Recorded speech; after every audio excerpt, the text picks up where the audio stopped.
Okay, smoke control from the front panel. All right.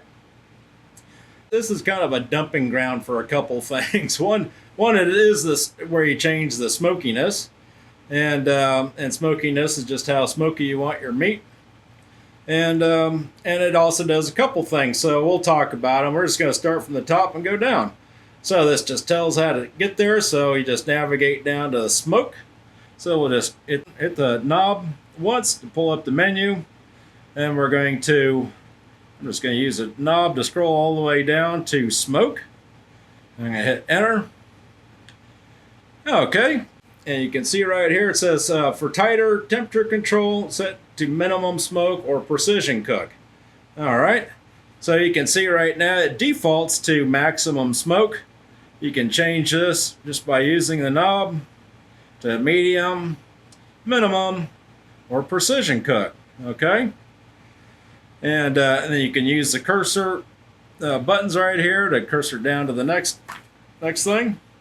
Okay, and that brings us to the next thing on the next item. It's the slew rate settings from the front panel. Now, I'm not going to read through this whole thing right here. I'm just going to show you how to change it if you want to through the front panel. This is actually the only PATC setting that you can change using the front panel. All the other PATC settings have to be changed through the web app, right? Okay, and so the slew rate is the gas pedal for the grill.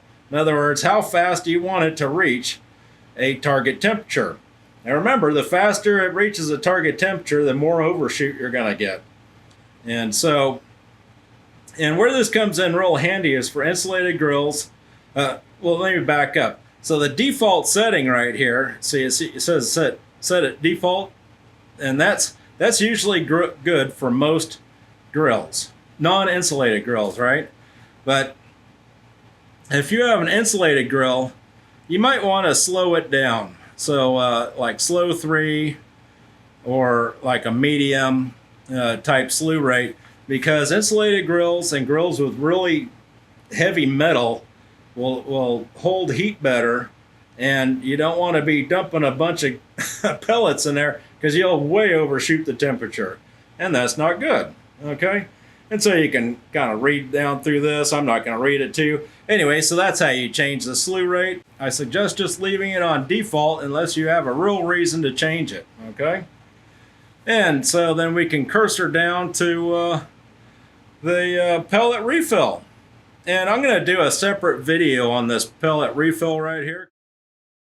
So don't forget, after you set the smokiness, like precision cook, and if you change the slew rate, you have to hit enter to make sure that those changes stay. Otherwise, you'll lose them. Okay? Don't forget, you can support the Muxall Open IoT channel by donation using a credit card and PayPal, or by purchasing products at the Muxall store.